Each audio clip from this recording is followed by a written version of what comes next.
A little football music to get things kicked off here on a Monday morning. Welcome aboard, everybody. It is the Manchild Show with Boy Green Digital at MC Show Digital, our YouTube channel.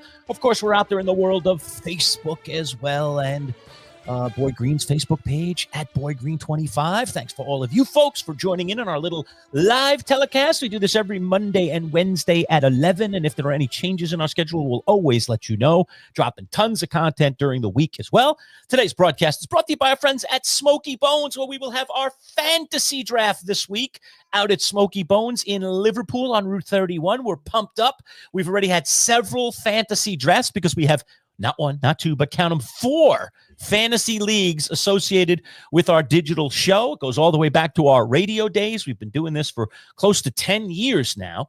The Champs League, which is going to be at Smoky Bones this Friday, August the 29th, starting at around 6 o'clock. You can come watch if you live locally. By all means, come on out, hang out at the draft, have some great food at Smoky Bones. But if you can't, well, you can still be part of our other fantasy leagues, which are all online drafts.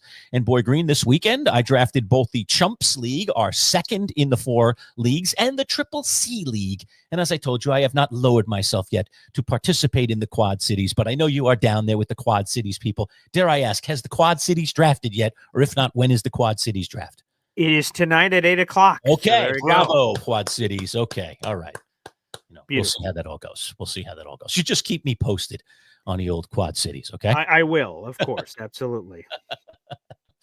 But yes, I'm going to enjoy being in the 3 leagues. I was throwing down some gauntlets in the draft we had last night for the Triple C, which is my first year in the Triple C.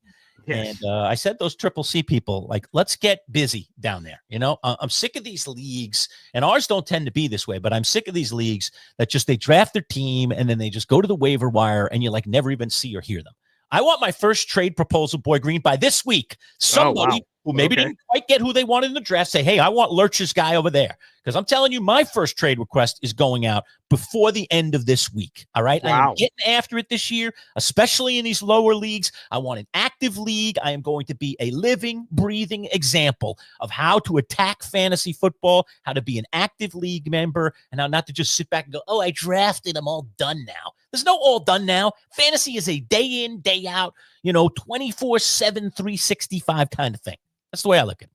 It's 100% that way. And again, the draft is a very strong foundation, of course, for what your roster and team and tone and everything is going to be. But, you can't get complacent. There's so many moves to be made. And if your neighbors are making moves, and you got to be making moves. If you're not working, everyone else is. That's just the bottom line. So I'm looking forward to the Quad Cities League tonight. That should be a lot of fun at 8 o'clock. I see Jamie, the FedEx guy, a.k.a. Jamie O'Hara. I'll pop him up here, already asking for credit. Hey, Lerch, give me some credit on your co-manager in the Chimps. No, it would be the Chumps, first of all. Let's get our spelling right. It's not the Chimps League. It is the Chumps League, silly. All right? So slow down and stop doing that voice translation. Instead, type it in. All right? Take the time to type it. Use your little thumbs there, Jamie. Type it in correctly. Anyway, yeah, Jamie, the FedEx guy. I was at a wedding, as you know, Boy Green, in New York City on Saturday night. My niece got married. Okay, and so the wedding was literally during the draft. So I was like, this is awkward. How am I going to do this? Well, did you ask her to reschedule? No, I did not. So I was like, okay, I got a little problem here for one of the leagues, but I'm not going to upend the whole league just because I can't be there live, and I might be able to pop in or pop out. So I was asking around. That I asked Jamie, who's part in our Champs League and has been for many years, and I know he loves to draft. I said, hey, would you want to maybe be co-manager my team, and I'll let you, draft the team for me, but I'm going to give you some rules here. I'm going to give you some parameters. I'm going to give you some ideas of the people that I like, so you don't just go off and make it the Jamie team. Sure, of course. The Jamie and Manchild team. So he drafted for me. I thought he actually did a really good job. But here's one of the hilarity points. And Boy Green, I don't think you know this yet. Or maybe you do at this point. You do know now. Okay. So the draft has started. Okay, the wedding's on. We're in the middle of the wedding. Like, there's no way I'm getting away at this moment, but I'm sitting at the table and I've got my app open. I'm just like, ooh, it's 8:12 now. Okay, the first round's probably been picked. Let's see if Jamie took my advice and got the guys I want, because I was picking at 12, right on the turn, right? Sure, right. So I was like, all right, it's in another couple minutes. As soon as there's a little break in the action, beeline it for the bathroom, get myself a quiet spot and just jump in and see how we did in the first couple of picks, see if Jamie's, putting a team together.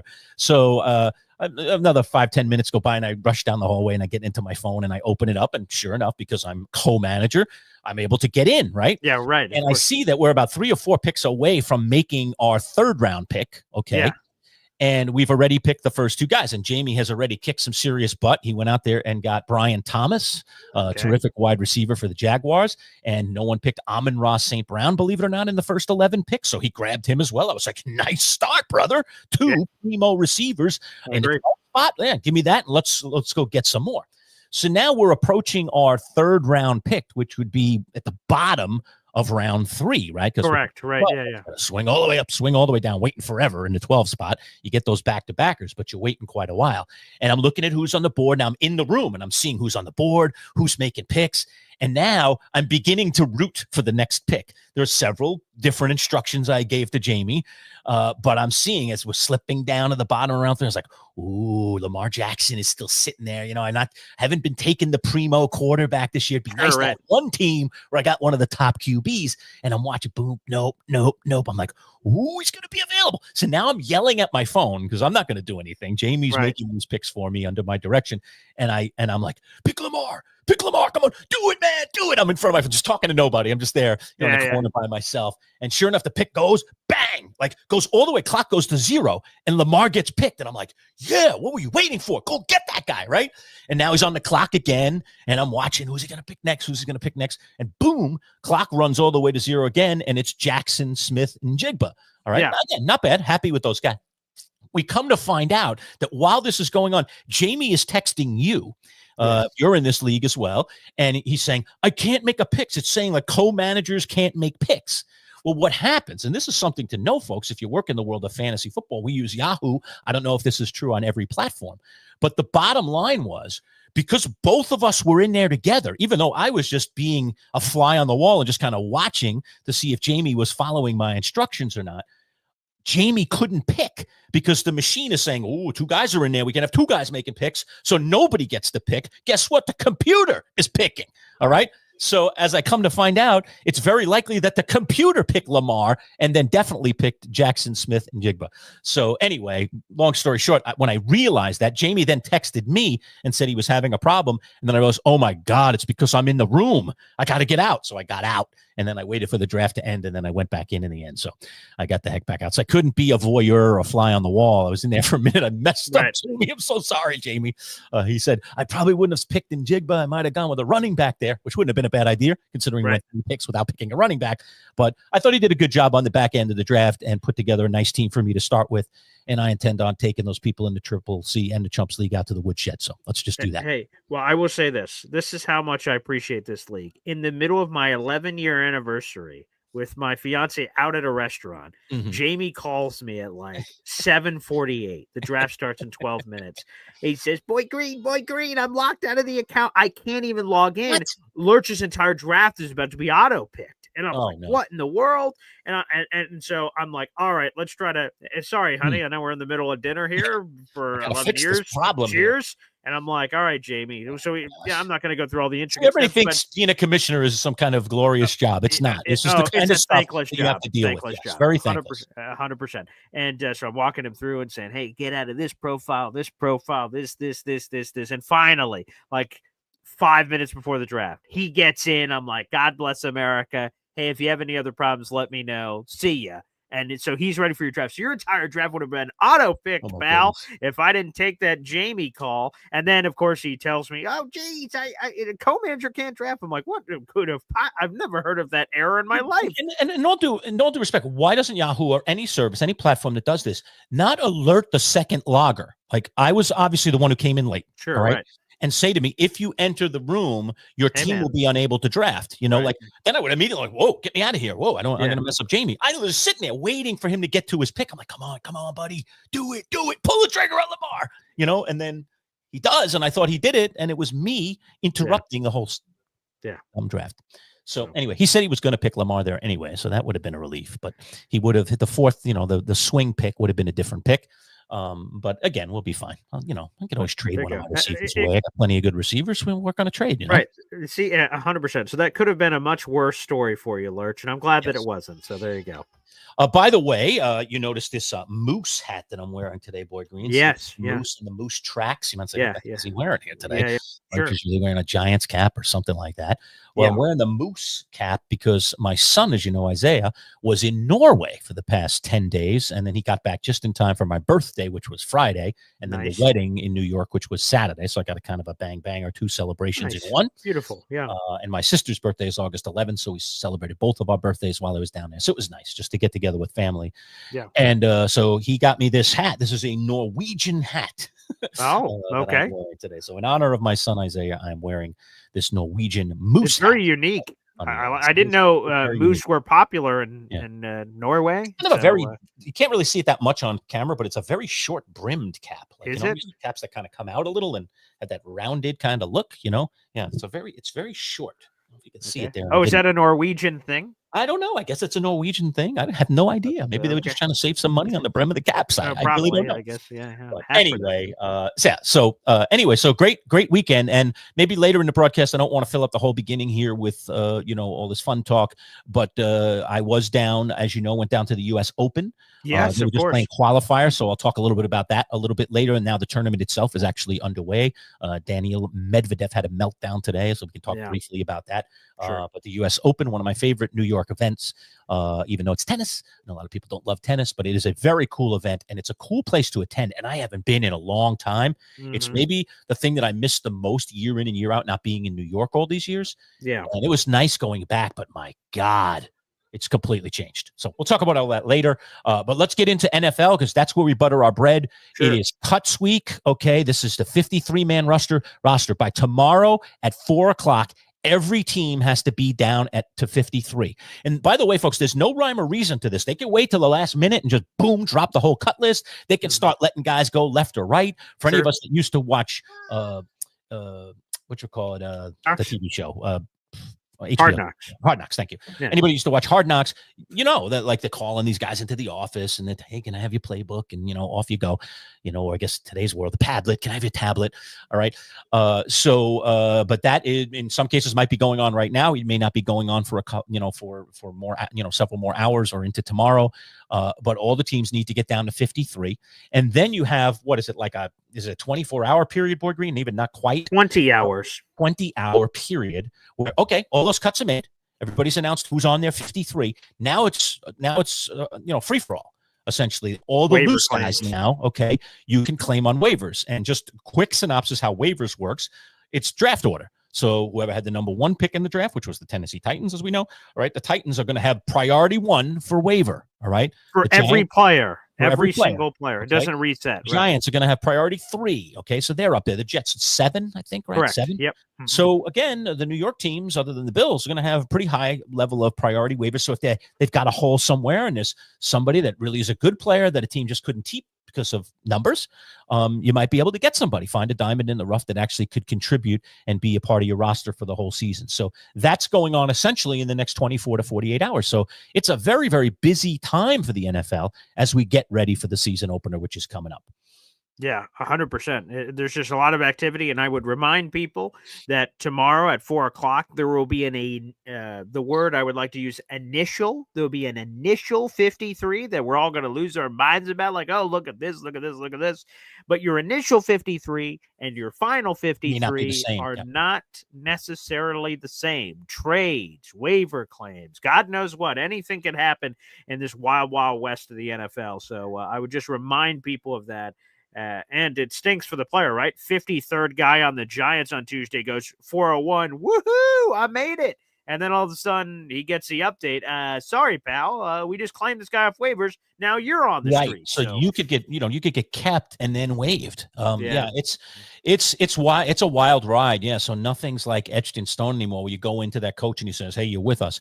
Plus a lot of things that we don't get to see are like wheeling and dealing where someone says, listen, we really want to keep you, but it's numbers right now. You got to give us another 24, 48 hours, you get this kind of wheel and deal. We want you, or some guys might get sold on the practice squad idea. Sure. We still want you to be part of our system. It's going to be very interesting. We can get into the 3 New York teams. Nobody has done a lot. I think the Jets of the 3 have made the most cuts at this point so far. The Giants have made a few, but they're like, who, what, I mean, I said to Boy Green before the show, the Giants cut Deontay Johnson. He's like, he's not on the Giants. I was like, not that Deontay Johnson. This guy spells it with a Y, and he's a linebacker. Boy Green, I don't even know who he is.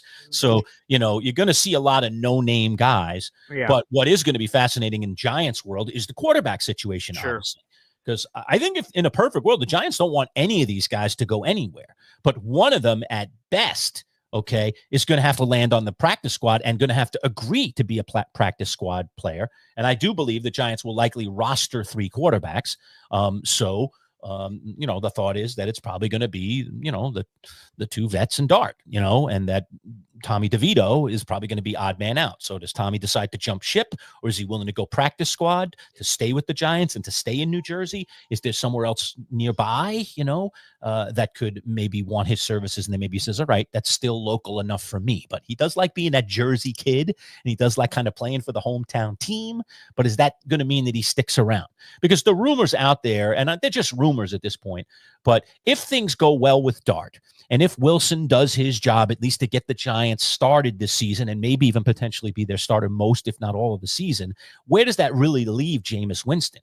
And at the price that the Giants have Jameis Winston, or at any team could have Jameis Winston, he's obviously big-time trade bait. I mean, the guy can still play. He can still throw the ball down the field. I know he's a little erratic, but, I mean, he's a very viable player. So does he end up being trade bait at some point so the Giants can pick up another asset, and then they would want DeVito as that 3rd guy? So can you sell Tommy on that? Is that really going to happen? By the way, I don't know if you saw it, Boy Green, but I did watch the Eli Manning podcast, and Jameis Winston was touring New York with Eli on one of those double-decker buses. If you haven't seen it, go check it out. Not. Yeah. But Jameis is playing extremely well in New York. And what I mean by that is he's got a lot of personality, and he's a lot of fun. And frankly, I'll just say it myself right now. I think it's. I don't think I'm the exception. I think I'm the rule.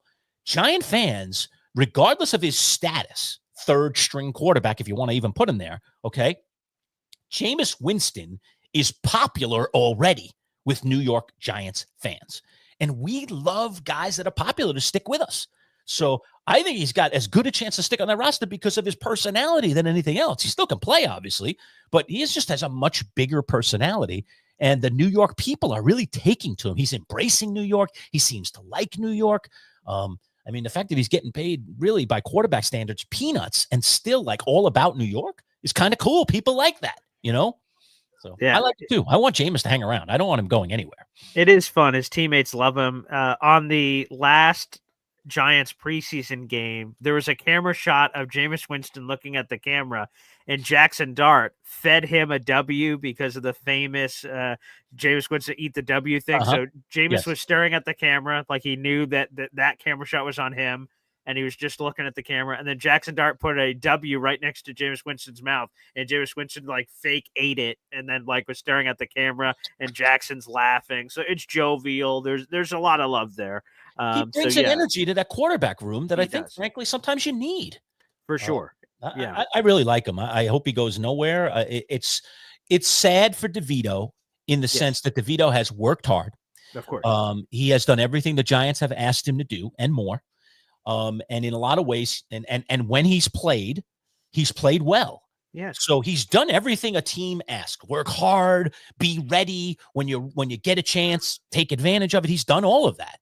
But there's still not enough of a belief that he can be the guy, and therefore he finds himself in this middle world. But I said it to you for years, Boy Green. We've talked about this for 10 plus years. There is no better position in the game of professional football than the backup quarterback. Carry the clipboard and get paid some pretty nice bucks. I'll take it tomorrow, my friend. I don't need guys knocking me down in the backfield. I don't need 285-pound, people coming at me lightning speed and taking me to the ground. Just a chart and graph, baby. Okay, good. Looks good. Okay, that sounds good to me. Hey, by the way, Lerch, do quarterbacks even carry around clipboards anymore? Or is it all the tablets now? Probably not. It's all tablets. I love this. I love the phrase. So I hope we keep that phrase forever. Just holding the tablet doesn't have the same Probably won't even ring be as tablets much longer. It'll be like robots, it'll be like it a could little be, robot probably. next to the guy and he just gives them the information and then the robot spits it out. That's probably it. That's probably Crazy. true. AI But is changing everything, man. It's crazy. it is. But on DeVito, real quick, if the Giants cut him, he'll be subject to waivers as a player that's only been in the league for 2 years. So Right.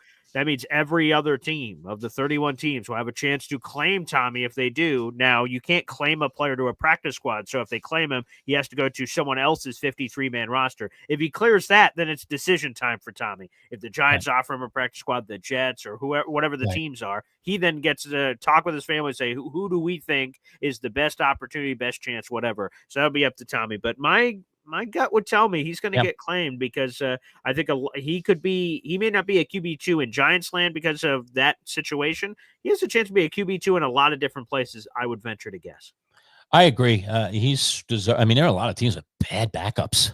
Bad backups in this. I've been looking at some. I'm like, oh, that guy goes down. That is trouble in the barrio. So there's no doubt that, based just simply on his performance and not the gimmick of that Tommy Cutlets is to some people, all right, or the silliness of being the Jersey kid and the kooky agent. Remember the little story from, I think it was last year, right, with the Sean kooky Stellato. agent? Yes. Stellato. Who I'm friends with. I've met right out of the movie Casino or something, good grief. We'll have to have him on the show, Lerch, because I am friendly with Sean. So he's been an agent for a lot of Syracuse products over the years. So we've developed a relationship. So he's an interesting cat. He is. That was a fun little thing. But I think part of the DeVito thing is that there's like this it's kind of like we like Tommy but then we giggle in the background. Like, that's not fair, really, because he's played well.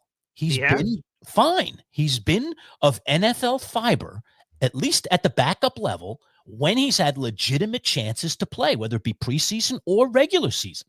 So he shouldn't be a joke. And yet I think in some weird way, there's still a little bit of snickering in the background, and he needs to get rid of that. And maybe the best way for him to get rid of that, in all due respect, as much as I want him to stay with the Giants and maybe be that practice squad guy, is to go somewhere else and show that he's legit somewhere else. And then you're legit in two places. There's no way now you're going to get taken seriously, and maybe that silliness goes away.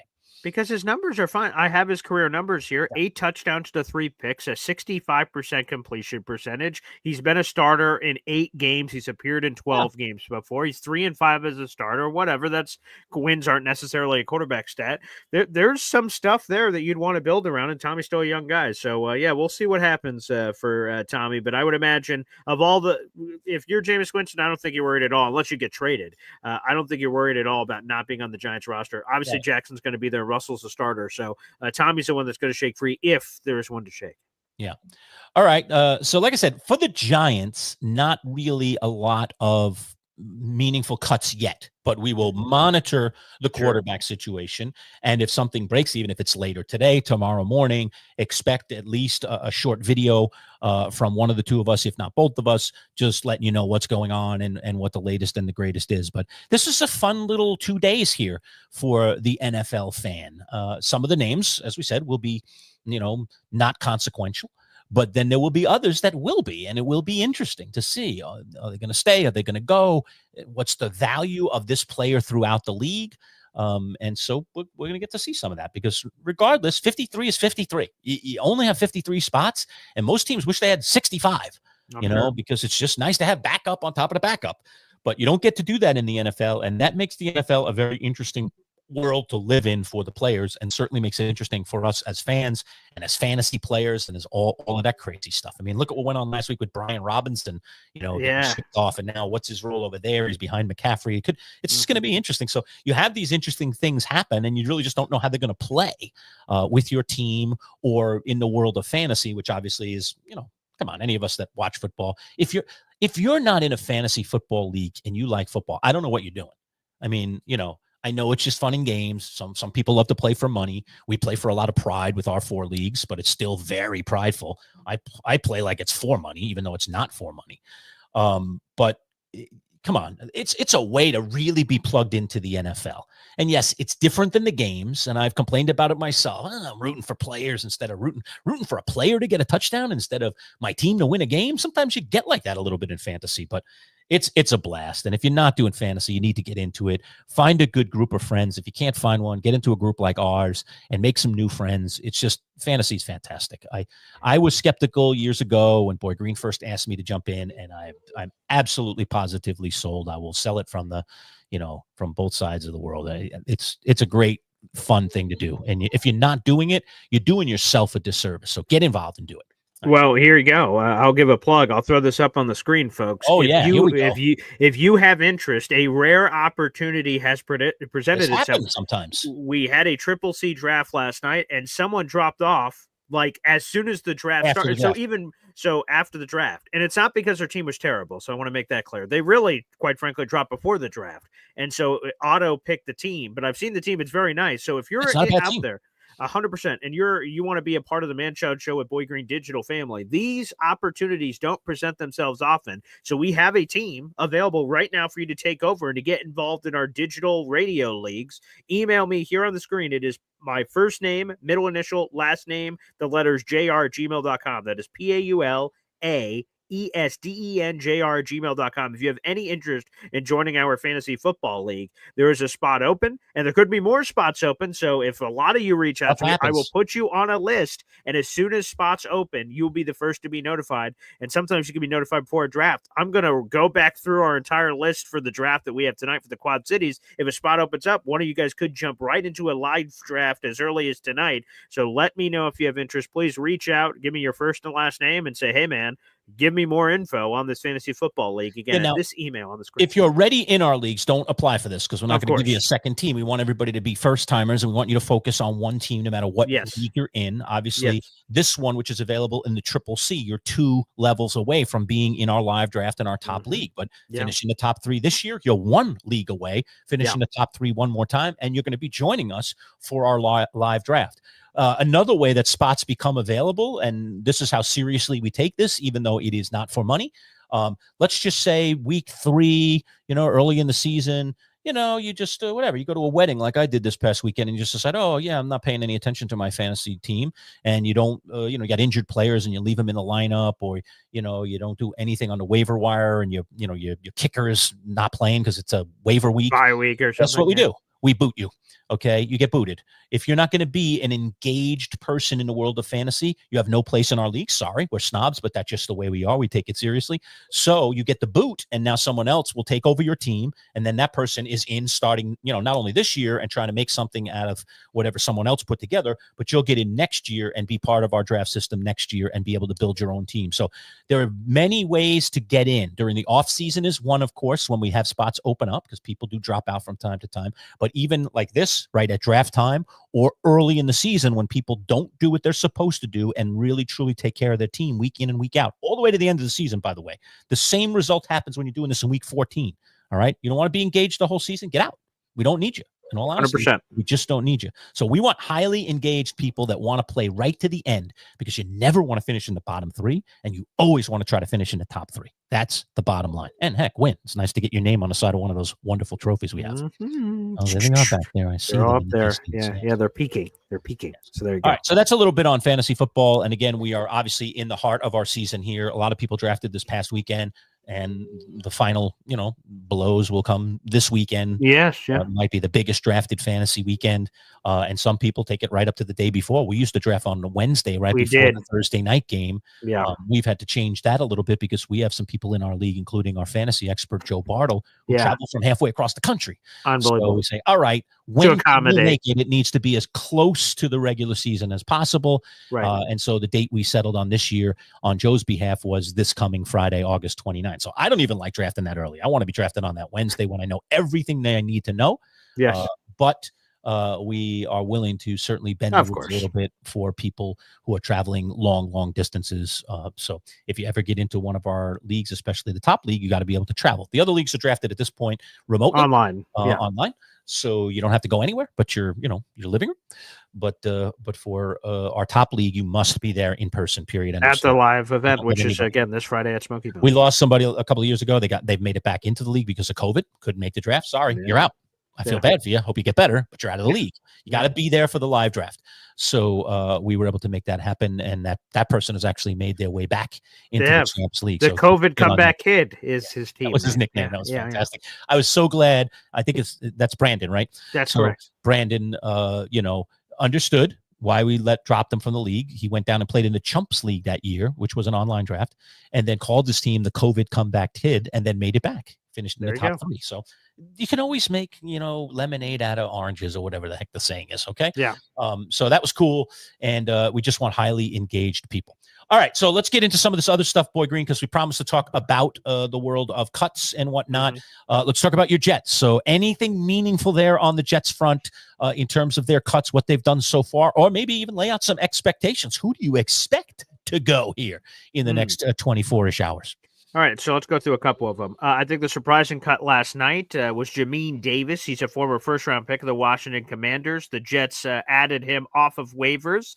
Speaking of waivers, they added him off of waivers at the end of last year when he was bouncing around between a couple of NFC North teams and the Packers and Vikings, respectively. And he's had a great camp. There's just no other way to put it. He looked like he was going to be linebacker 3, so whenever the Jets ran out a 4-3 set, Jamin Davis would have been a starter on the field. So he was certainly expected to make the roster. So his release came as a surprise. He is a vested veteran, so he can sign immediately with another team. That could be breaking news on the show before we're even over. He could immediately sign with a new squad. So, that one was surprising. Thought he was going to be a starter. We'll see if there's a wink deal and he comes back a few days later, what happens. I know a lot of Jet fans are massive Adrian Martinez fans. He's the former UFL MVP quarterback who showed some pop last year. And he had some wayward moments in the preseason finale where he had a bad interception. He got strip sacked, and he should have thrown another pick that was dropped. So Adrian Martinez struggled, and the Jets put him on waivers yesterday. So the Jets only have 3 quarterbacks on their roster right now: Justin Fields, Tyrod Taylor, and currently undrafted free agent quarterback Brady Cook out of Missouri. And Nick Ferry, a beat reporter from JetsXFactor.com, Lerch, told me that Brady Cook better keep his head on a swivel because he is not safe despite currently being on the roster right now. The Jets are going to explore the quarterback market and see what other opportunities are out there. So Brady Cook should be on watch. Another thing to watch, of course, will be the wide receivers. A lot of talented guys, and Brandon Smith and Quentin Skinner and Jamal Pritchett. Xavier Gibson is certainly on the block, as well as other wide receivers that could go. Jet fans should circle Donovan Edwards, the undrafted free agent out of Michigan. He's going to be very, very close on the edge. There's no question. The Jets need watch out for waivers. Pass rushers could be at play. Tight ends could be at play. Jeremy Ruckert's had a terrible summer, and he's someone I would look to replace. And also the corner room. What do the Jets do at corner? Jarek Bernard, Converse, Quantez Sticker, some of those guys on the back end of the cornerback room. They're another to watch. So, yeah, some surprising cuts so far, but again, there's many more to go. We still have all the way till tomorrow at 4 o'clock to get all the way down to 53. So, tougher decisions are coming here over the next 24 hours, Lerch. All right, we got a little newcomer here to the comments today. Cognitive dissonance. Dissonance. I love cool nicknames. People come up with some cool nicknames. Bills fan, a longtime sub here, just dropping in. I come in peace. Okay, it's fine. We talk Bills on this show. This is an all New York sports thing, particularly around the world of football. He follows that up with a question. How you guys feeling about your season? I assume he's talking about you Jets and me Giants. So go ahead, take a swing at the Jets first. How are you feeling as the season approaches here, Boy Green? The preseason has now wrapped up. We're just getting into practices to get ready for the regular season. How you feeling? And it looks like NE, maybe New England, perhaps, is who he's asking about. So yes, we can comment on them. I'll start with Jets. Again, expectations nationally are very low. The Vegas over-under set at 5.5 wins for the New York Jets. So expectations are as low as they could possibly be. There's only 2 teams that are lower than that at 4.5 wins. So, Vegas expects the Jets to be terrible. And it's because Justin Fields, a lot of people don't know how to feel about him. He's 26 years old. He's shown upside, but he's also shown wild inconsistencies as a passer. And in a quarterback-driven league, if your quarterback has questions and your team has questions, plus Aaron Glenn is a first-year head coach, and then a lot of people say the Jets jet. So they sort of shoulder shrug and said they're going to mess it up somehow. So for me personally, though, I'm feeling very confident. I like the construction of the team. I like the moxie of the new coaching staff.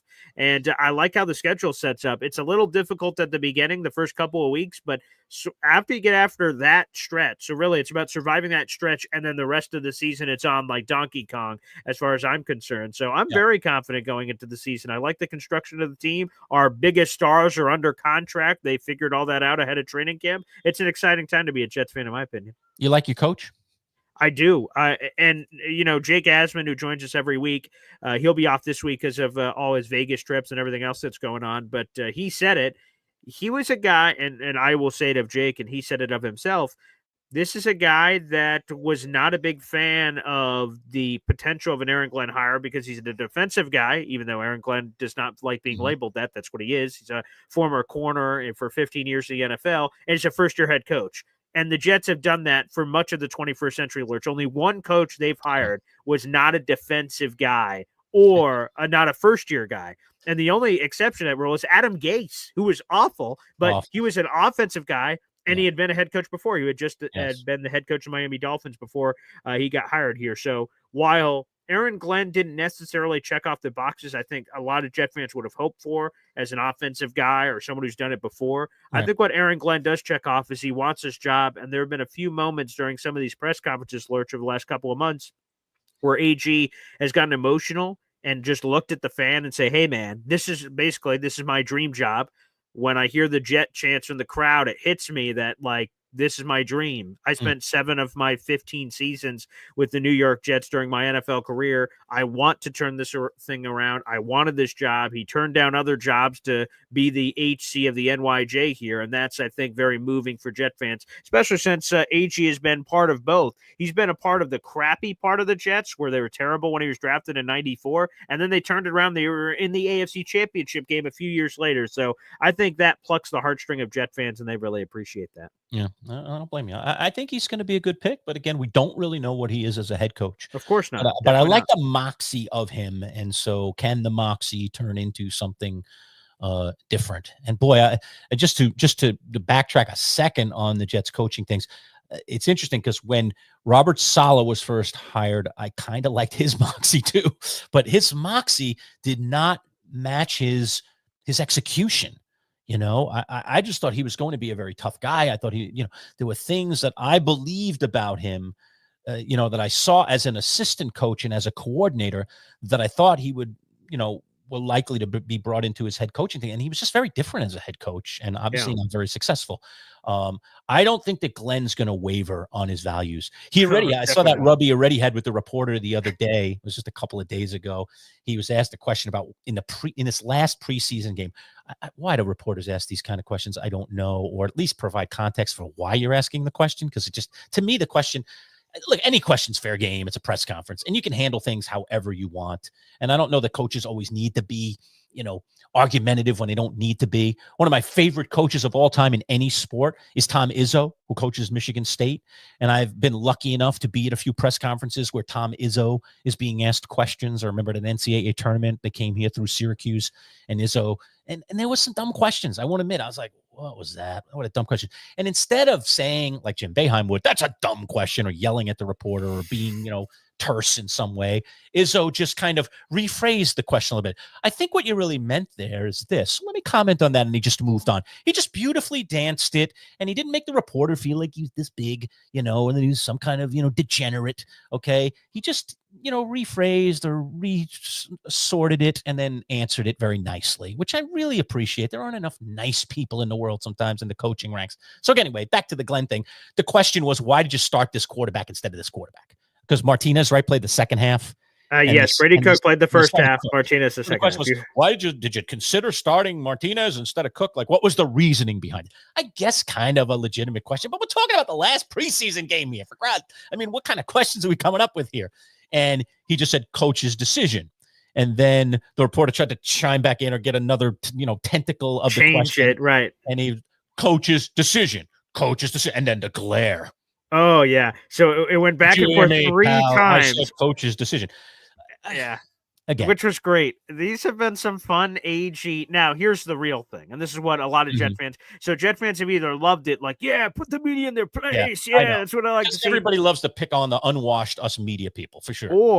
Or, hey, buddy, you can talk all this talk in August, but if we're 3-5, we're 2-6, and Mhm. you're having this kind of energy, that's not going to roll really well. It's what Exactly. some Jet fans say on social media. So, Agree. hey, we'll see what happens. How does AG? Because let's be honest, the Jets are not going 17-0. So, how does AG handle the inevitable adversity that's coming when he's at these press conferences? Does he start getting nasty, and then all of a sudden we start going, "Oh, Yeah. I see, this is about to implode," Like, or how does he handle it?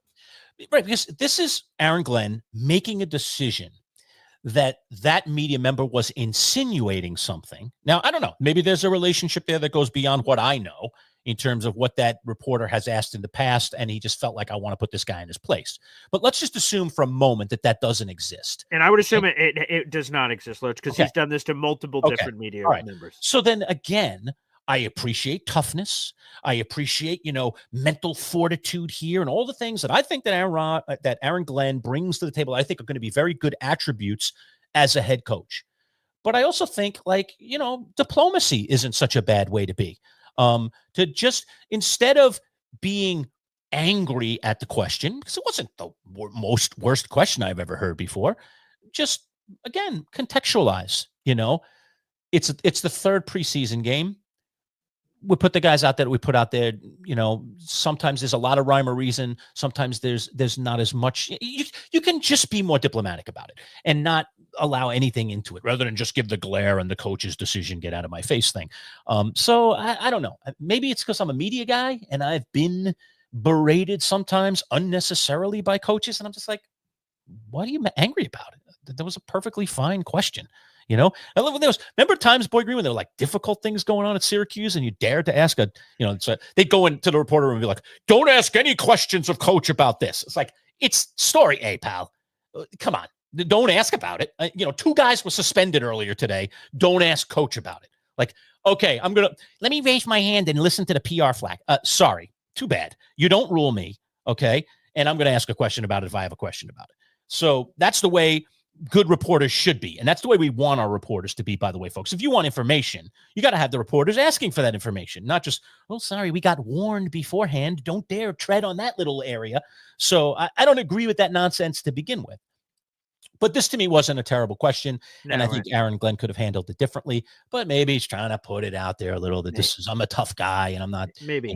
Don't go down that road with me kind of thing. But I don't know the road that anybody was going down here. That was an okay question. Now, Lurch, hang on the rest of this. We have breaking news coming in here on the show in the National Gosh Darn Football League. I love it. We need to have, I guess, a breaking news sounder. I don't know what it would be. I mean, we can look through that in a second, I suppose. Yeah. But Terry McLaurin has a new extension with the Washington Commanders. So I'm going to throw this up here on the screen here. No way this was going to the regular season. No chance. McLaurin is staying there, and he was getting his extension. It was just a matter of, dare I say, a little diplomacy, a little bit of, okay, I'll come down a little if you come up a little. Give me a little more guaranteed, and I'll take a shorter deal, whatever it is. So that's good news. And they need him in the fold. I mean, come on.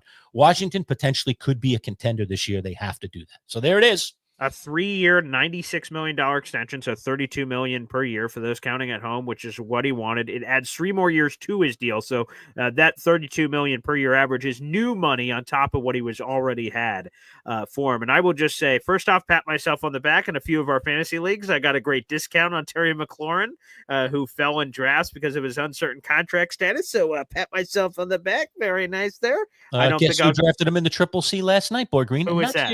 Not you. But the Manchild got him. Yes. He's on my team. Yes, he's on my team along with lovely Lad McConkey and Marvin Harrison Jr. Feeling pretty good about my receiving core. You should. Yeah, especially now with this news. Now, I would just say, what took so long? We're here on August 25th. We really had to drag this out. It was obvious. Washington is trying to compete for a Super Bowl. They were just in the NFC Championship game last year. They have a star rookie quarterback, and it would behoove the star rookie quarterback to have a star receiver to throw to, and Terry McLaurin, who is one of the biggest leaders on their team. So the fact that it took this long is sort of ridiculous, but nonetheless, you got there.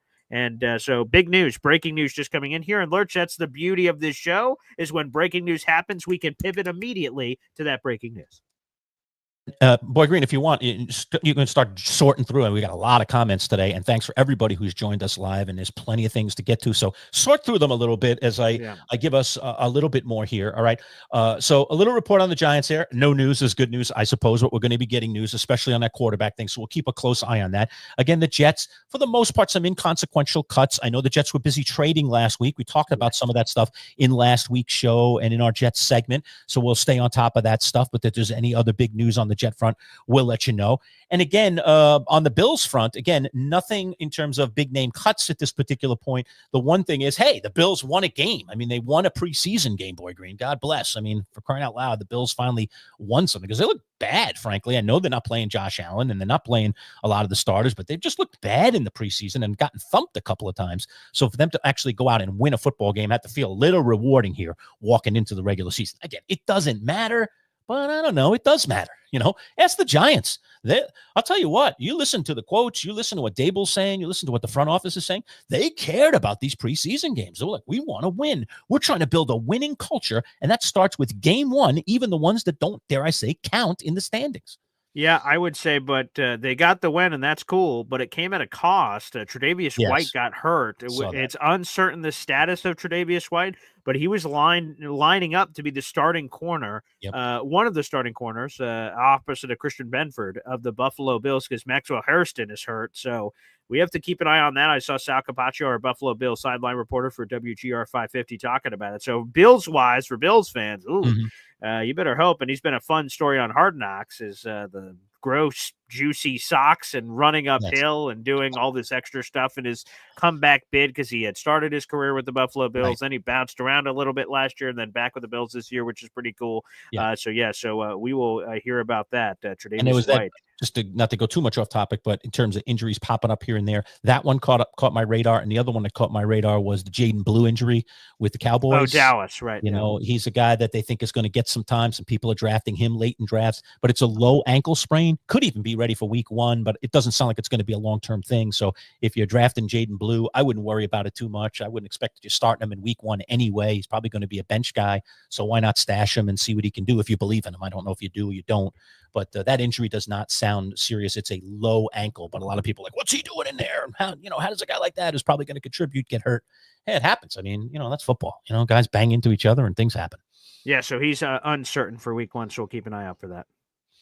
Okay, you want to jump into some comments? You got some things you want to Sure, yeah. Let's go through a couple of things here. We've people sort of coming in and out. I see this one a little bit off topic from your new favorite caller. That is a cognitive dissonance here. A bit off topic, kind of, but Jerry Jones is ridiculous. And here's the one, Lerch. We got this update from Adam Schefter. I think it was Get Up this morning. It's hard. All these days are blurring together now. But what's today, Lerch? What's today? Monday, right? Yeah. Okay. Yeah. So the season, NFL season, starts not this Thursday, the Thursday after, Cowboys Eagles. And Adam Schefter said, even if Micah Parsons showed up to practice right now, that he's not going to be able to be a full participant because he hasn't been in football shape and he's dealing with a back that the Cowboys say they did a medical scan on, which is clean. He's like, I don't know, it's still a little stiff. Yeah. So blah.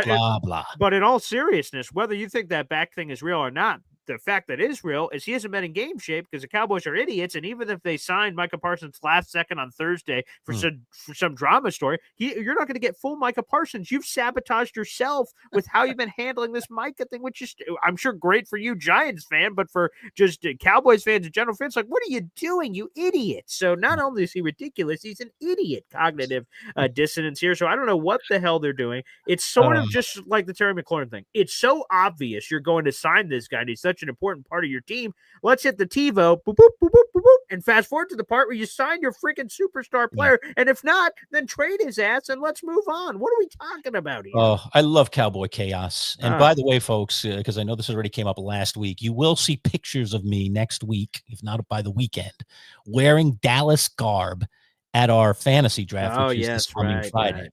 Yes. Make no bones about it. I am not a Cowboys fan. Okay, don't ever put me in that bucket. I hate the Cowboys. I will be down at the Jets Cowboys with Boy Green and his crew Yes, week 5 from his other show, and Boy Green Daily, and I will be in Jets paraphernalia rooting for the Jets because I hate the Cowboys. However, a man of my word, I lost a bet last year while I was on radio after fantasy football season with one of our fantasy football players, and my end of the bet, if I lost it, was to wear Cowboys gear to the draft. To show up in Cowboys gear. So I went down and saw my friend while I was down at this wedding in New York, who's a diehard Cowboy fan, who, another quick backstory, I'll make this as short as possible, took me to a Cowboys bar many, many years ago to watch Giants Cowboys. Didn't tell me we were going to a Cowboys bar. And I'm wearing my Eli Manning, fully garbed up, or maybe it was LT. I can't remember because it was a long time ago.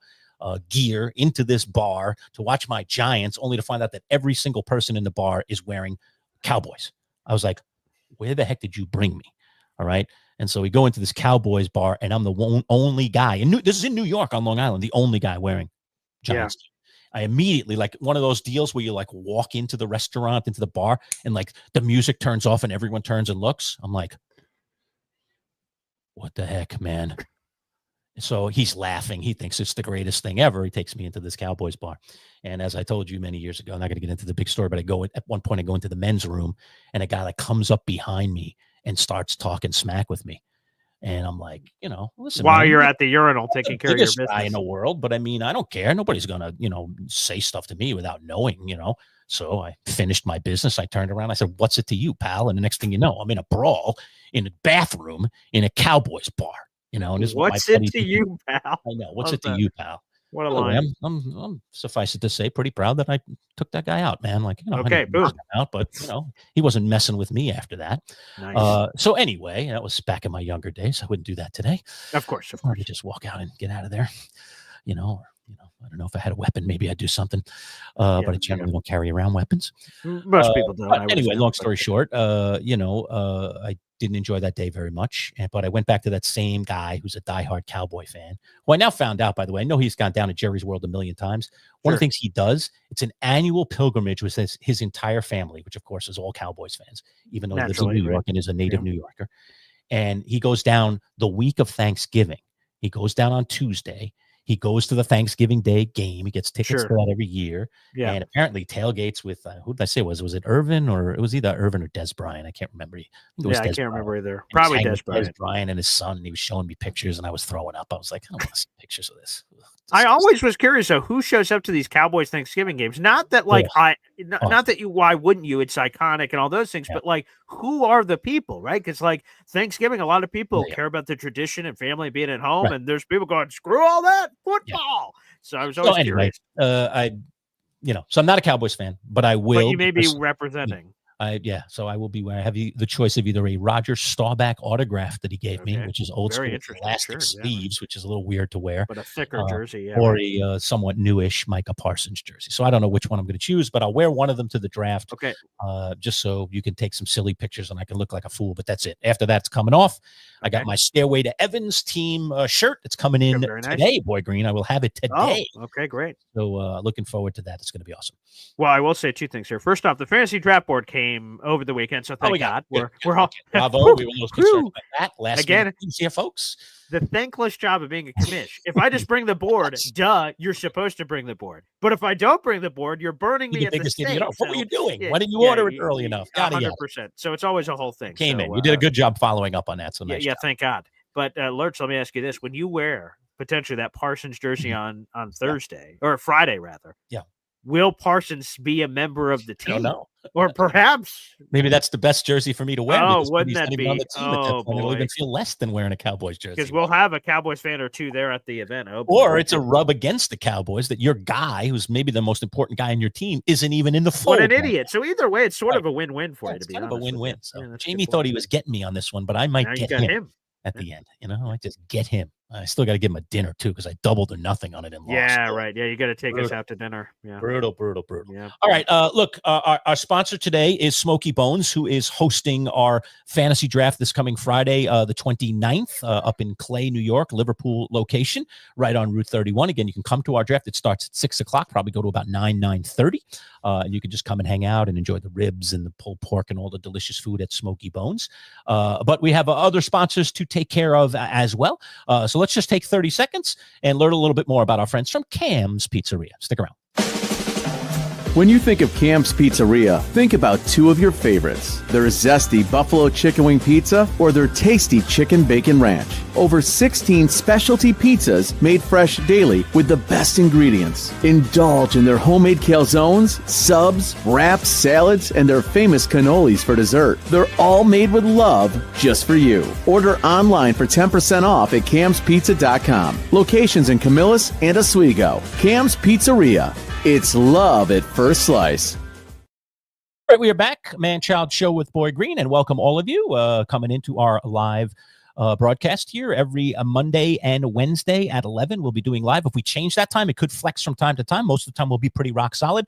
We will let you know that ahead of time, which is why you want to like our videos, and number 2, subscribe so that and click that notifications, that bell on the notifications, so that when we change something, you get a notification and you know, oh, they're going at 10 today because Lerch is doing something or whatever. So occasionally our schedules will flex it, but for the most part, we'll try to be religious on that. We also are doing our fantasy bit live every Friday at 10:30. Although this Friday, give you a little heads up, it will not be at 10:30 because Joe Bartle, our fantasy expert, is traveling in for our draft, which, as you know, is on Friday night. So we're still trying to work out when we're going to do that with Joe. We will do it or release it. We hope to do it as a live. I think we'll still be able to pull it off on Friday at some point, but we got to see what's going on with Joe's schedule and everyone else's schedule, and we'll make it all come together. And we will definitely provide fantasy stuff for you, though, this Friday, one way or the other.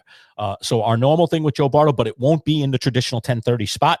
Otherwise, the rest of the weeks, it should be 10:30. But this is a perfect example of how sometimes things have to get flexed a little bit. So be on alert for that one there for this coming Friday. But otherwise, you can depend on us to be here. And you're always, of course, welcome to jump into the live chat, which a lot of people are doing. So feel free to do that. We'll try and pop up some more comments. I don't know. Is anything else tickling your fancy, Boy Green, before I shift and flex into a couple other things? Yeah. Also, as we're about to do this, I also want to mention that on top of all the NFL content we're going to have, and it's going to be awesome. Jets, Giants, Bills, and yes, I see Matt from Auburn, our guy Matthew Bates, saying NFL Friday night game week 1. He's talking about the Chargers Chiefs game, and we had that last year too, where we have the unique loophole in the football rules where normally NFL is not allowed to broadcast games because of the high school games that are on for Friday Night Lights, but because of the season starting earlier, they do have an opportunity to squeeze one of those games in there, which is pretty cool. So we will have full football, and again, Jets, Giants, Bills coverage, NFL coverage, fantasy football coverage, all of it. But Lerch, this is game week for Syracuse football. And so for all of our local fans out there that are diehard Syracuse football fans or longtime fans of the Manchild Show Boy Green or Bun of the Manchild, we will still be doing Syracuse football coverage. And as a matter of fact, our first game preview interview drops at 2 o'clock today on the channel. That is at MC Show Digital. We spoke with Jason Swain, who's one of the best receivers in Tennessee Volunteers history, former team captain. He does radio down there. He hosts his own show, and he's been around the team for a long time. He's going to help us preview, again, Syracuse, Tennessee, Atlanta, Mercedes-Benz. Orange on orange, baby. Creamsicle orange. And I don't know, what do we consider ours? Just basic orange? Good point. Yeah, I'm not sure the shade. I knew that it was more, whatever, the creamsicle for Tennessee. Orange, yeah. They do creamsicle orange, yes. Yeah, I got to look at whatever shade that is. But Tennessee is a massive favorite in this game. They opened as a 2-touchdown favorite. They're a 13.5-point favorite now. So we'll see. But both teams have brand new quarterbacks. So there's all kinds of drama that'll be there. So I'm looking forward to that. Again, that'll be coming up with Jason Swain, who's a longtime Tennessee both media personality and former player down there for the Volunteers. So looking forward to that full preview. That'll be coming up again, 2 o'clock drop, and we'll post that across our social media portals once that's live. And by the way, this game for Syracuse, the opener, is on Saturday. It's a nationally TV, nationally aired TV televised game. Why can't get nationally televised? Thank you. Nationally televised TV game. It's on ABC. It's at 12 noon. Sorry, Yep. 12 noon. And it's not at home for Tennessee or Syracuse. It's at the Mercedes-Benz Stadium, which is that big stadium in Atlanta where we've seen a lot of Correct. big-time events. I've been there. It's beautiful. Beautiful stadium. So that's where it is. So it's a big national game. So Syracuse, dare I say, gets a little national spotlight against a tough team, Tennessee, 24th ranked in the country. Also wanted to mention Boy Green. The reason I shut my camera off there for a second is I wanted to grab the David Tyree autograph. Put me up full screen here. There it is, the David Tyree autographed picture that will go out to one of our first 300 subscribers. We are only 50 subscribers away from getting to 300. I want this thing off my wall by opening day of the NFL season. So please do what you can to make that happen. Whoops, I must have knocked myself off there. Sorry. So that is going to one of our first 300 subscribers. We're only 50 away. Thanks for all of you who have joined us more recently, but we need to keep that momentum going. We get to 300 and Tyree goes out the door. And then we keep building on that. And I've got plenty of other trinkets that were on our walls of our radio studio, essentially the history of our radio show, which we'll be giving away in the upcoming weeks after we get Tyree out the door. So Tyree, not too much longer on my wall, Boy Green. It'll be very sad to see him go, but it's a cool item. Oh, he must. Yeah. Salute to David Tyree. There's a Syracuse connection. Obviously, he's a former Syracuse player. Had one of the greatest catches in Super Bowl history. So there's that. They beat the Patriots that night, preventing 19-0, which is awesome. So I think it will appease to any fan that has the opportunity to win that. Again, one of our first 300 subscribers. And again, folks, there's no time limit. The sooner if we got to that today, we'd give it away today. So the sooner we can get to it, the better. So please share it out at MC Show Digital. We're streaming live right now on the Manchild Show Boy Green digital Facebook page, YouTube page, and my YouTube page at Boy Green 25. And all of my YouTube videos on at Boy Green 25. There's a direct link down to the Manchild Show Boy Green digital. So all you have to do is click down there to hop on over, or just open up a new YouTube tab and type it in, and we'll pop right up. Make sure you guys subscribe for all the latest. And by the way, just to go back and answer that question that we put up on the screen earlier, you don't have to pop it back up if you want, but he asked about our teams. You mentioned the Jets. You're pretty optimistic. I'll give you the quick answer for the Giants. I'm very optimistic about the Giants being better than they were last year, but better and wins are two different things. And I also know how tough the Giants schedule, one of the toughest in the NFL this year. So I don't know. Usually I'm a very optimistic, glasses half full with the Giants kind of guy, but we've suffered through a lot. And I don't think ultimately I'm going to measure this year just strictly about wins for the Giants. I think for me, it's about competitiveness. But what I really like about the Giants going into the season is it feels like the organization is going back to its roots. And what are its roots? Build a great defense. All right. And then the rest shall come. And of course, like every team, you got to go out and you got to find your franchise quarterback. And so far, in the very early stages, it appears that Jackson Dart has some moxie, that this might have been a really good pick for the Giants. But let's see. I'm remaining a skeptic until he's actually in there and playing regularly. And I don't want him to play, as I've said this year. I don't want him rushed in unless they truly feel he's ready. Okay. I don't want him rushed into the lineup. I know I'll have to endure a year of Russell Wilson or half a year or 3/4 of a year, and I'm ready to do that. But I'm going to root for every other thing on the team to be better so that, next year and the following year, maybe we can get closer to being a team in contention. To me, it's just baby steps. I just want to see them do it the right way. And I think so far, so good. Again, if you go back and look at the Giants draft picks this year and how they might contribute and how it feels like they're going to contribute this year, it looks very similar to last year. It looks like they found some good, solid people who are going to contribute right away. And it might be led by their top two picks. I mean, Abdul Carter looks like a stud. We'll see if he is. All right. And Jackson Dart looks like a really solid, potentially a franchise quarterback, but it's way too early at this point to judge it. But I love the poise and I love the things that I'm seeing. I love the moxie. I like the way he's handling the media. It just feels pretty good so far. So far, so good. That's where I am on the Giants. And I don't know, you want to say something on the Patriots? He asked about the Patriots. Yeah, I will do the Patriots. Yeah, let me get to the Patriots first. Okay. I think Drake May might be good. I actually drafted him in our fantasy draft last night. I have he can run and pass. Sure. I think he could be a bit of a surprise late round kind of pick as a quarterback. Maybe I'm dead wrong about that, but I'm willing to roll the dice. Yeah. So I think he's going to be better. I don't know about the rest of this roster, and obviously they had a coaching change. Yeah, I think what people need to do with the Patriots is put down the weed, okay? Because I just don't understand the high on the Patriots. Last year, consensus, everyone said the New England Patriots had a bottom 5 roster in football, that it was terrible. We fast forward a year, and do they do some things? Sure. Way to get off the mat and be an NFL football team. Okay, this offseason, it adds some Milton Williams and this player here and this player there. Like, okay, you've added some people. Yeah. But you were bottom 5 worst. So you make a couple of moves, that doesn't make you top 5 best. So the Patriots predictions I've seen out in the universe from some national media people of 10 wins, 11 wins. Where is this coming from? I just don't understand. Could Drake May be good? Maybe. He played a handful of games last year and showed some chutzpah, but he also got injured a lot and throwing himself in careless situations. So I'm not just sold that Drake May is going to be awesome. Their offensive line is question marks. Their receivers stink.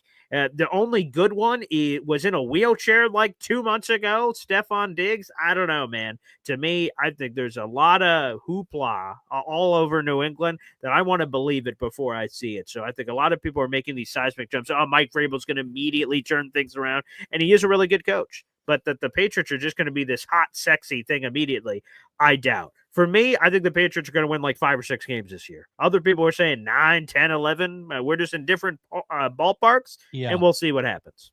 Right, you know? right. I'm in agreement with you on it. But I again, so far, I kind of like the pick of May. I think that he seems fine. Again, so far, so good. Let these guys develop. They don't need to be superstars in year 1. I understand guys pop. Jaden Daniels and what he did last year was remarkable. Sure. And now everyone has him take him to the Super Bowl. We'll see. Maybe. I think he should be good again this year, but look at CJ Stroud. I mean, everybody was just goo-goo in year 1. And then last year he got brought down to reality a little bit because their offensive line was not in good order and he got sacked a ton. He's not really all that mobile. He's a bit of more of a pocket guy. So that hurt him a bit. And they just weren't as good. They had injuries and some things happened and he wasn't able to just elevate everybody. So, again, Daniels could be the real deal, but in one season, I'm supposed to judge that and crown him. I'm not ready to crown him, as the great Dennis Green once said. You want to crown him? Go ahead and crown him. I'm not crowning him. And you know what's funny, right? So everything you say is really true about like CJ Stroud. It wasn't even that. It wasn't as great as we thought it was going to be. He still won a playoff game and went to the Final Four. So like in his first 2 years, CJ Stroud has been in the Final Four of the AFC playoffs twice. In 2 out of 2 times, he's batting 2 for 2. So even though it didn't look as explosive and crazy as it did year 1, he still was all right year 2 despite the struggles. So again, we have to see what it's going to be. Drake May was nothing like, and I'm not saying you're saying this. I'm just saying it to the universe that Drake May was nothing like CJ Stroud. And let's see what's going to happen. Again, I've got a lot more questions than answers with the New England Patriots, but let's see what's going to happen here. And then I'll just throw up this random comment. NC Green was saying, hopefully the Jets have a couple of wins by that Dallas game that we're both going to be at week 5. Week 1, they play the Steelers. That's eminently winnable to me. Week 2 against Buffalo, there's no question that's a difficult game. At least it's at home for the Jets. Your first 2 games of the season are at home. Let's see what happens. Week 3, you're at Tampa Bay. Tampa Bay is the only team in the NFC that's been to the playoffs in 5 straight years. That will be a difficult task. Week 4, you're at the Miami Dolphins on Monday Night Football, and then we have the Dallas Cowboys game on a short week. So I think the Jets have a very good chance of going 2-2 in that group, and let's regroup and see where we are in week 5. But ultimately, that's why you play the games on Sunday to prognosticate. So we'll see what happens there. Yeah, I agree. So pretty good stuff there. Again, not a lot of Bills stuff to report on other than the win. And the White injury, which we already talked about. And the White injury. So that's it for the Bills, at least for today, but should be a lot more news as the week goes on. And then as Boy Green mentioned, a little bit of Syracuse coverage for you today. Obviously, when the game is now. It's Saturday at noon. It's on ABC. But some tertiary news on this. Number one, for you Syracuse fans, you got yourself a new quarterback this year. We knew you were going to get one. We just weren't sure it was going to be this one. Steve Angeli has been named the starting quarterback over the LSU transfer. So this is fascinating news. Fran Brown, the head coach now at Syracuse, was sending out a lot of signals about how confident he was in, the guy who initially looked like he was going to be Syracuse's starter. And now it has moved over to Angeli. So again, a good job of recruiting, good job of giving yourself choices. We'll probably see both quarterbacks, I think, somewhere along the line here. But he has been named the starter. This is a big game, obviously, against the 24th ranked team and big stadium to open the season. So that was some kind of interesting, cool news. And then kind of tertiary Syracuse news, Kyle McCord, who was Syracuse's quarterback last year, looks like, Boy Green, it's not official yet, but appears to be likely a cut for the Philadelphia Eagles. So he was drafted by the Eagles in the 6th round, I think. Correct. Yes. And so it appears, we'll see, not officially, very likely that Kyle McCord is not going to make the Eagles roster, which opens up a lot of things, like, would someone like maybe the Jets pick him up as a third stringer potentially? Are there other teams in the market for someone? Kyle McCord was very solid for Syracuse last year, has a lot of kind of pro qualities to his game. I saw a little bit of him in the preseason. He looked pretty good. So there's a guy that's likely going to be available within the next 24 hours. Yeah, here are the Eagles quarterbacks. You have Jalen Hurts. Obviously, he's making it. Tanner McKee is this guy they think is a future starter in the league. He broke his thumb, but they think he's going to be okay. And then the quarterback 3 they just traded for, Sam Howell from the Minnesota Vikings. So the Eagles, I would be shocked if they're keeping 4 quarterbacks. They already waived Dorian Thompson-Robinson, and Kyle McCord seems next. So Jet fans, I would just circle this as a guy I loved pre-draft, Syracuse guy, staying in the area. He grew up a Jets fan. He wore number 6 at Syracuse because he was a Mark Sanchez fan, for those who don't know. So a lot of Jet connections there. He's a guy certainly to watch if and when that wave becomes official. Yeah. All right. So a little bit on Syracuse there. And again, dropping today at 2, right? 2 o'clock. Our interview with Jason Swain, former wide receiver, right? I think he was. A former wide. He's one of the most productive wide receivers in Tennessee Volunteers history, and he's been doing radio down there for a long time. So wonderful interview coming up at 2 o'clock to preview the game. All right, cool stuff. So that's coming at 2. So if you want your fix of Syracuse stuff, and by the way, on our site, if you haven't noticed this already, if you're a subscriber, when you go into our page, our YouTube page, we have created playlists as well. So if you're a Syracuse fanatic, just go into the SU playlist, and as soon as that interview posts, we'll drop it into that folder for you as well, or into that playlist, I should say, call them folders, playlists, and you'll be able to just see what we've done so far on Syracuse football this season and preseason, and you can get caught up on some of the things that we've done. So, and we do the same thing for the Jets, the same thing for the Giants, the same thing for the Bills, and for any of you Survivor nuts out there, we covered the TV show Survivor as well. It's one of our little side niches that Boy Green and I have done for years. We're actually going to be doing a Survivor post-show this year, right after Wednesday night's episode. So if you are a Survivor, in about a month, you can tune in and right after the show, and we're going to do a live, and you'll be able to interact with us. Brett LaBelle is back. He's going to be joining us live, and maybe even some other Survivor guests now that we're in the virtual world. So many possibilities. That's true. So we'll see if we can do that. We're no longer restricted to just having Brett. He'll be there all season long, but maybe Brett will, dare I say, bring along some guests with him. So that'll be pretty cool. So for all you Survivor nuts, we'll be doing that as soon as season 49 starts. And we'll obviously do that right through season 50 as well, the big season with all the returning players that we've been talking about for the last couple of months. Right. And just to reiterate for Lerch, so basically it's organized for you guys. We understand that there are some fans that are just going to be fans of New York teams, and Jets, Giants, or Bills. It doesn't matter. They're going to watch them all. But some of you guys are Jet fans. Some of you guys are Giant fans, as we've seen, or Bills fans or whatever. Pay attention and watch and consume what you want to watch. And we tried to organize it for you so you know exactly where to go. You don't have to sift through nonsense that you're not interested in. We try to have the flavors for everybody. This is a New York show, and we try to give it to you guys in that same flavor. So inside the orange, inside the Bills, inside the Giants, inside the Jets, inside Survivor, all of those playlists are there for your convenience, and hopefully you guys take full advantage of that. All right, so that's a little bit on Syracuse. I'll tell you what, let me just take 30 more seconds. We'll drop in another quick commercial for one of our many, many sponsors who you see popping up in that corner right above me all broadcast long. If you do live locally, support those wonderful sponsors. They are all really, really an integral part of us being here live for you and putting out all the content that we put out. So make sure you say hello to our friends, dare I say. When we come back, somebody in the world of football who may not be the biggest name out there is becoming a social media darling. Who is that? We'll tell you about that when we return. And I will tell you about my trip down to the U.S. Open and to Citi Field. While I was down in New York, I made a little pit stop on behalf of the show, and I dropped a couple of fun shorts. And so I want to talk to you about that trip and what I got out of it. So we'll discuss that when we return. All right. But first, here's a word from our friends at Bayberry Automotive. Trust is everything when it comes to auto repairs. At Bayberry Automotive, they take trust seriously. Bayberry has a team of experienced and certified mechanics that are dedicated to providing exceptional customer service. And Bayberry stands behind its work with an exceptional 5-star rating from its many satisfied customers. Family run, integrity in everything. Bayberry Automotive, BayberryAutomotive.com. Located on Route 57 across from Bayberry Plaza, the premier choice for auto repair in Liverpool. All right, welcome back. Manchild Show with Boy Green Digital at MC Show Digital, our Facebook page. Please like and subscribe. You see it right below me. Subscribe, like. We love you to do that. The first 300 subscribers, that David Tyree autograph photo in the frame going out to one of those first 300. So we got about 50 more people to get to that benchmark, and then we will send it shipping, packaged out to you. So especially for you diehard Giant fans, but a cool collector's item nonetheless for any fan out there, something cool to put in your man cave, and we will send it out the door as soon as we get to 300 subscribers. We'll randomly pick somebody, and you could be the lucky winner. 1 in 300 chance, not so bad for doing nothing other than subscribing, being part of our little family. So we love that.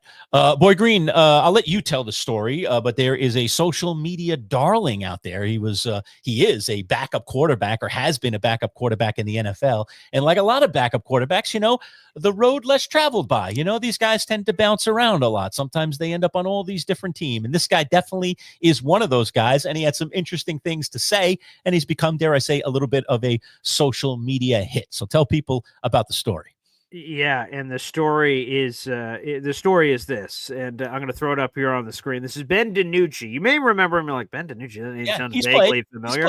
He had a stint with the Dallas Cowboys in the middle of the Dak Prescott injured season, so they had to go through all kinds of different options to try to find it. And Ben DiNucci was one of those options for them. But most recently, Ben DiNucci got picked up by the Atlanta Falcons. And with how he got picked up and the time that was available, it was unlikely he was going to make the roster anyway. But hey, if you're Ben DiNucci, you take checks wherever you could get them for any opportunity, and who knows where you can impress. Well, he took to Twitter and posted this status, saying, quote, "Not many beers better than the airport I just got cut from the NFL for the 7th time beer. Trust me, you wouldn't understand." He's been giving a lot of these fun updates.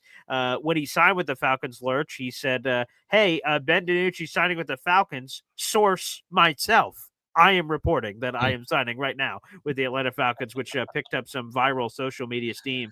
It's cool. Ben DiNucci seems like a good guy. Good for him. He's having fun with it, and hey, hey man, Ben DiNucci's better than me. I've never been a quarterback at any level, let alone the National Football League level. That's cool, man. You're making millions of dollars. Like, guys would die for this dream to play for an NFL team for a couple weeks. Then you're at the airport after making a bunch of money. Now you're drinking a cold brewski as you're waiting for one plane to take you from one place to the other. So a fun social media story. That's awesome for Ben. Yeah, very cool. So I love it. The only thing I would say about that airport beer, Boy Green, is they'll usually cost about $10. I mean, if not more. Price. Oh my gosh! I love the airport beer too. What I don't like is the hole that it burns in my wallet after I pay for the airport. Fair beer. enough. That's tip true. The bartender too. Of course, I'm going to tip him, even though I just paid $12 for a beer. By the way, just to take it into my next little topic here, which is my trip to the U.S. Open and down to Flushing Meadows, in the Flushing Meadows area where Citi Field sits, right next to the site of the U.S. Open tennis tournament. So I got a beer at the Fan Fest. I was there for Fan Fest week, which included matches that were going on, but they were just qualifying matches to get into the tournament, which was pretty cool. Right. So you got people literally playing to play, to have a chance to play with the big people. And I, of course, come on, I'm at an event, it's the U.S. Open. You have to dabble, of course. Right. So, all right, let's saunter on up to the bar. So, all right, let me look at the menu here. Whoa. Yeah. Holy camole. Okay, so a glass of wine. And I don't think the price goes up for the actual tournament, or if it does, it's just a crime. Okay. A glass of wine, white or red, whatever you want, your basic wine, that we aren't talking like vintage wine, we're talking just pretty much an ordinary glass of wine, $19.50. Wow. Single glass of wine. I decided, I'll downgrade to the beer. Okay. And I got a Heineken. I got the Heineken Light. I think it's called Heineken Silver or something. I haven't had it before, but I figured I'd try it. I'm not a big fan of Heineken, but that's what they had. All right. It's the official beer of the U.S. Open, I guess. So, okay, I'll indulge in a Heineken Silver. And that Heineken Silver cost me $16. All right. Plus the tip. Yeah, that's true too. Nearly $20 for Can't forget the tip. Right. So again, I just, the reason I mention it is it bothers me that the little guy, that the normal citizen who just, who works hard for their money, Wait a second, Lerch. Let me give you full screen here so you can give this man-child monologue the way it was intended. Okay. Yeah. So for all you little guys out there, I mean, look, it's not right. it's not right that we get gouged this way. It's not right that they have to make insane money on, a beer or a glass of wine. It doesn't play well for me. Why are you pricing out the little guy and making this nothing but a corporate experience? The fans, those little guys are the fans that built you, So why are you walking away from them? Why are you doing something that you shouldn't be doing to them? And yet you're doing exactly that. You're making them one event people. Like, I can't afford to go any more than 1 or 2 days to the US Open. I'll be broke by the end of it. Price of a ticket, price of everything. This event, by the way, that I went to was free. But still, paying $16 for a beer, that wasn't free. Then I, of course, went into the US Open shop because I'm not down there that often anymore, especially during US Open time. So, okay, guess what a hat costs at the US Open if you want to indulge in a cap? $40 to $45. A t-shirt. Somewhere between 30 and 60, just depending on the quality. Jesus. And each of us, my son, my wife, and actually I decided against it. I had a hat that I was going to buy, and then I was just like, I can't do it. This is heresy. I can't do it. You know what I'm going to do? I'll go get my US Open hat the week after the tournament when they're dying to get rid of all that stuff that they were selling on the shop, and they sell it for half price. But again, this is what you're doing to the little guy. I love the US Open. I probably love tennis a lot more than the average person out there. All right. But you're killing people like me, and you're making me not want to be a fan of your sport or your event because you're pricing me out of it. I just don't get it. So there you go. That's my diatribe, and I'm sticking to it. And I'll just because we're on this pricing, I haven't said this anywhere, but I'll say it here. So I went to Jets joint practice, Jets Giants. And I went there, and that was very nice. And I went into the team shop. And I'm like, I'll get something for the kids, give them a few things, get my fiance something. And then I'm like, if the opportunity presents itself, I'll get myself something. For those who don't know, I'm a big hat guy. If you ever come to my house, I don't know why there'd be like a tour, but if you ever come to my house, there's a hallway, and from ceiling to floor are hats. There's hooks on the wall. There's like a million hats all over this entire hallway. And one of my guilty pleasures is getting every year, of course the NFL does because they're a monster, they put out a new Jets hat.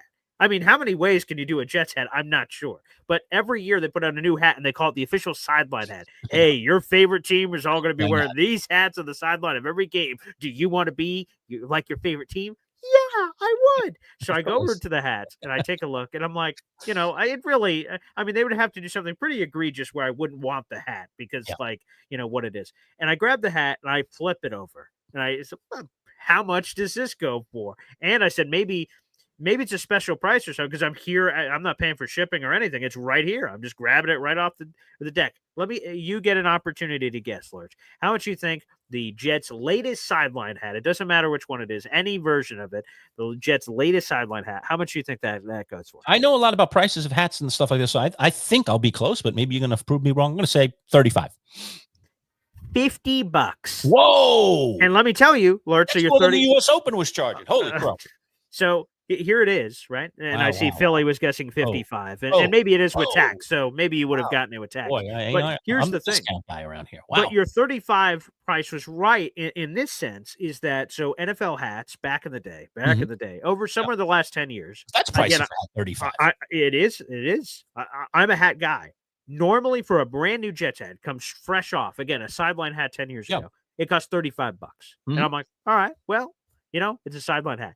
I go there, and I'm like, $50, and I'm as diehard of a Jets fan as you can find. You are as captive an audience as they could have. I'm like, and I said the same thing you did as you're holding the hat. There's just no way. I just can't do this. This is un-American. I near the register. I had it in my hand. I like the look of the hat. I was like, cool. I got a commemorative thing here to show that I was here, that I was physically here. And I was like, no, stop.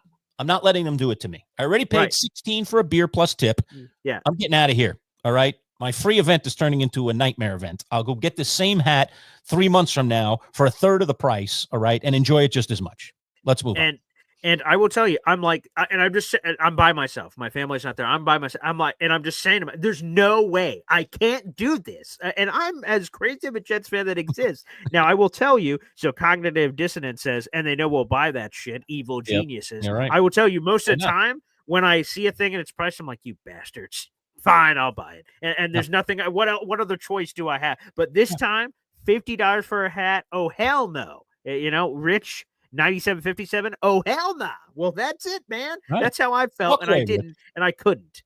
I wanted to, but I didn't. You didn't. Because Good. that's just Good for you. $50. Like, what has changed in 10 years? Listen, 35 we have to bucks make is a a lot. statement. If we We do. keep Take a going stand. in and doing it, Yeah. they're just going to keep doing it to us. Yeah. And I understand there's still another market for it. There are crazy rich people that want that it's a drop. It's nothing to them.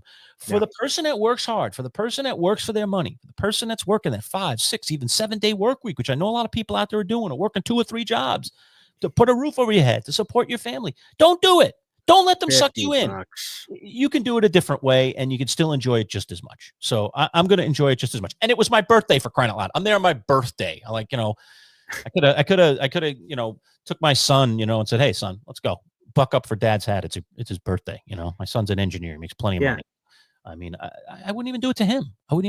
It's not even my money. I'm not doing it." And Philly Noodles, you're right. On when the season has been going south the way it has the last couple of years, $50 could get you a ticket into the game. Yeah.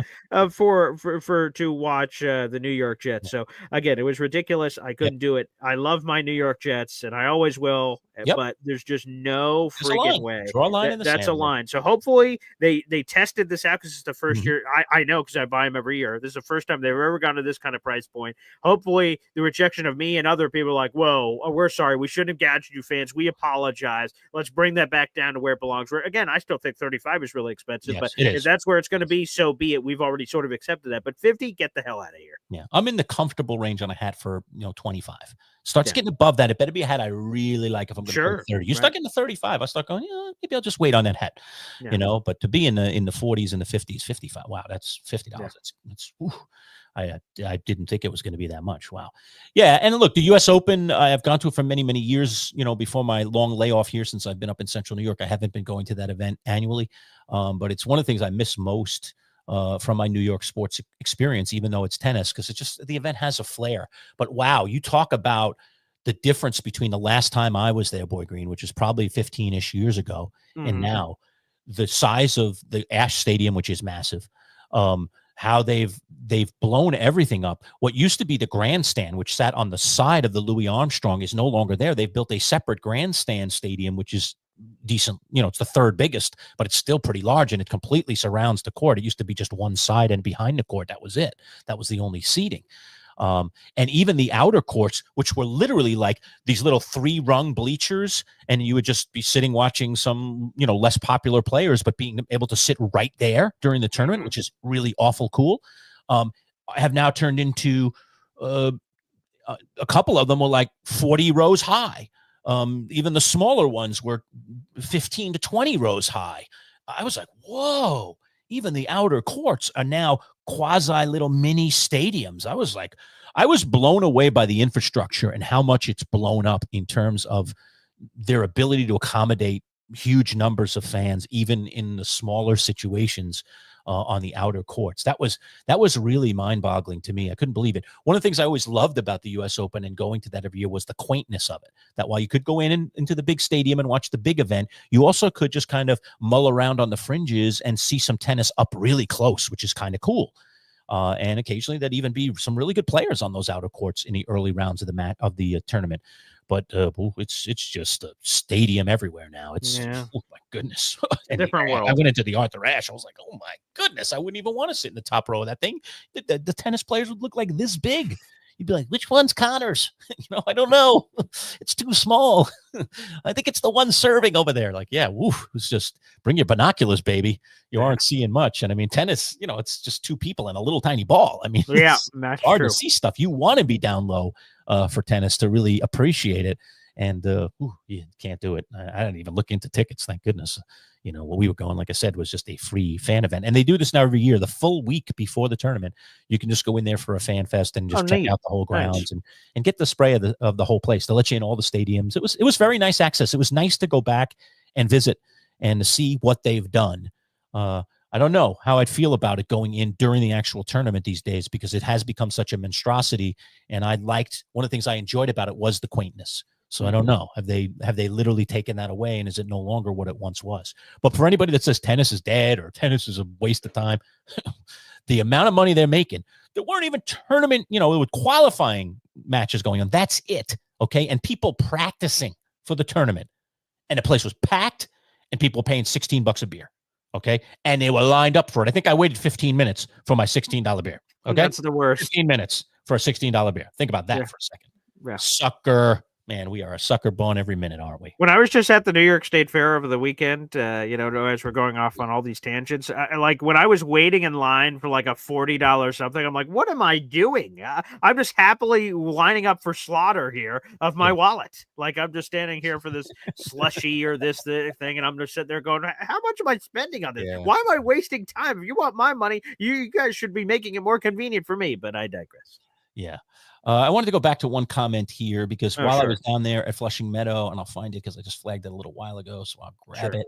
Hold on, give me just a quick second. Here it is. Okay, Johnny Boy. Sorry, Johnny, I didn't want to put this up too before because I didn't want to go off topic, but he said, I saw your Mets take. I did a short while I was down, a couple of shorts while I was down at Citi Field. I was just outside of Citi Field because the team's on the road, but it's right across the street from the tennis center, so of course I had to stop by. By the way, I've said this before and I'll say it again. Citi Field was really well done.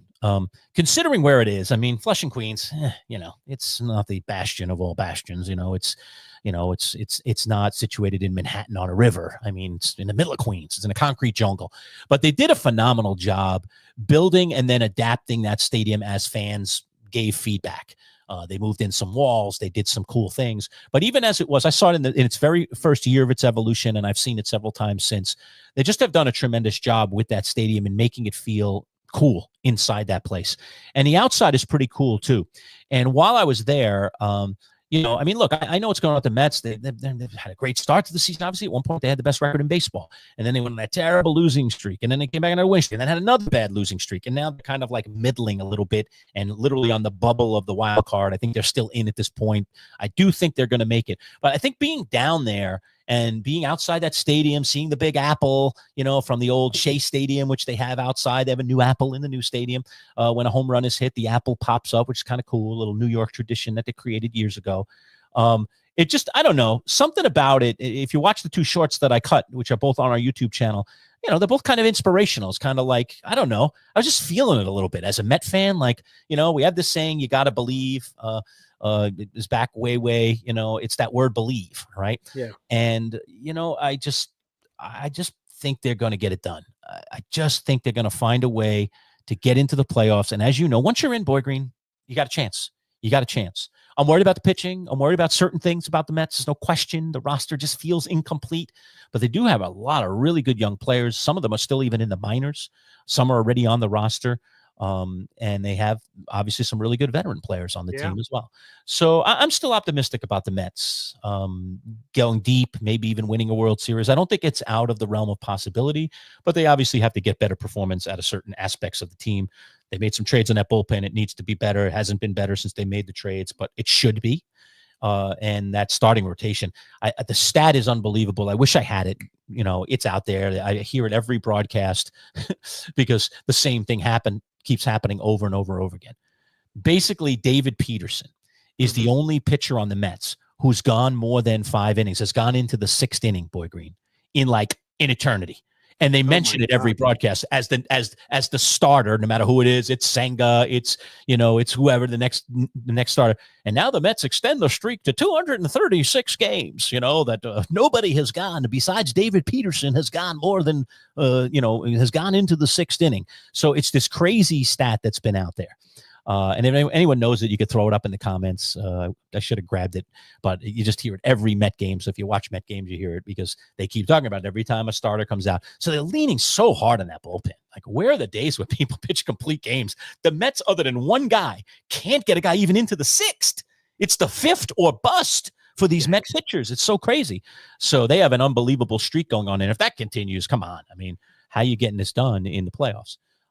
Maybe the one thing is you do shorten things up into playoffs, and maybe that bullpen comes more into play than it would at any other time during the regular season. But man, they are taxing that bullpen because of the lack of the ability of any of the starters, whether it's Holmes, whether it's Senga, it doesn't even matter. Okay, other than Peterson, nobody goes deep. It's terrible. So the Mets need to fix that. I don't know if they can, but I still have high hopes for the Mets in the playoffs and getting to the playoffs. So let's get there first, and then we'll see where it goes from there. But New York baseball, we're in a little bit of a where's this all going kind of period. Salute to you, Johnny boy. Thanks for the question. Yep, good one there. And yep, so we'll see what goes on with the Mets. But just you got to believe, baby. Just stick with the you got to believe thing. I think they're going to find it. I think they're going to find it when it matters most. And when does it matter most? At the very end of the season and then going into the playoffs. So all this other stuff, it's all window dressing. You got to get there and you got to be going in on a roll a little bit. And I still think they have the ability to do that. They have the potential to do this. So we'll see if they get there. All right, Boy Green. The only other thing I had on my notes today was an interesting little side story on the local front. And that was that the LA Rams cut a player by the name of Mike McAllister. And if you watch our Syracuse sports videos from time to time, and we'll have him many more times as this football season goes on, we have a guy named Mike McAllister who joins us and talks all things Syracuse. He covers the team regularly, and I guess there was a little bit of a social media joke going on out there, so throw that out there before we get out of here today.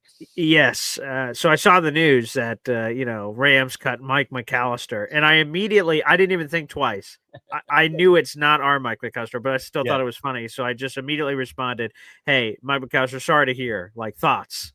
And he liked it, and then he immediately quote tweeted the article, and then he had this thing to say about disappointing news and all this other stuff, and it picked up some steam on Twitter from people interacting with it, so that was funny. So shout out to Mike McAllister. You may not have an NFL gig anymore, or you ever did, but you know what, we're still thinking about you, pal. So that was funny. Yeah, very true. So there you go. I'll give final thoughts to you if you have any, Boy Green, but we've covered a lot today. We will be back again, like I said, live Wednesday again with a full show. And again, this afternoon, for all you Syracuse nuts, we're dropping Syracuse, Tennessee. We call it inside enemy territory, right? Yes. We get an opposing broadcaster or somebody on the team. Sometimes we even get the head coaches or an assistant coach, and we kind of break down the Syracuse matchup against that team this first week. This coming Saturday, it's Tennessee down in Georgia at the Mercedes-Benz Stadium. Big venue there. And Tennessee does come into that game ranked. Syracuse is not ranked this year, mainly because they lost a bunch of players. They were a very good team last year. They won 10 games. So we'll see if they can surprise, but they have a brand new quarterback under center and some revamped defensive pieces as well. They lost several really good defensive players.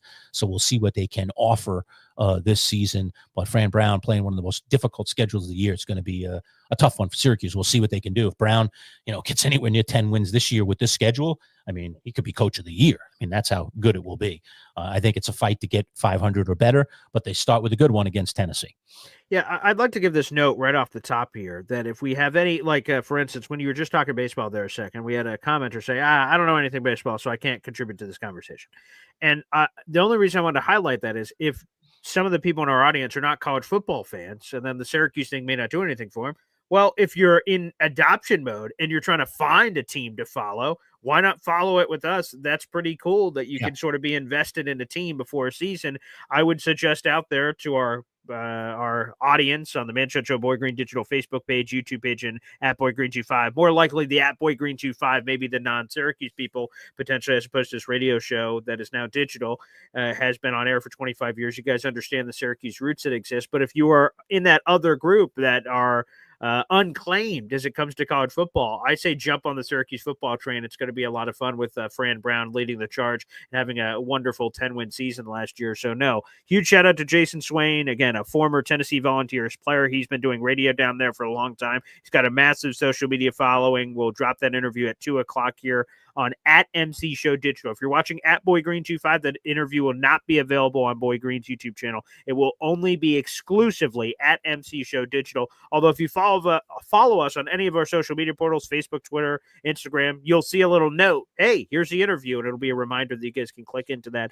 So it should be a lot of fun. So that'd be my call out to the fans that feel free to adopt Syracuse. We are available to be adopted. So feel free to do it. That'd be a lot of fun. Cool.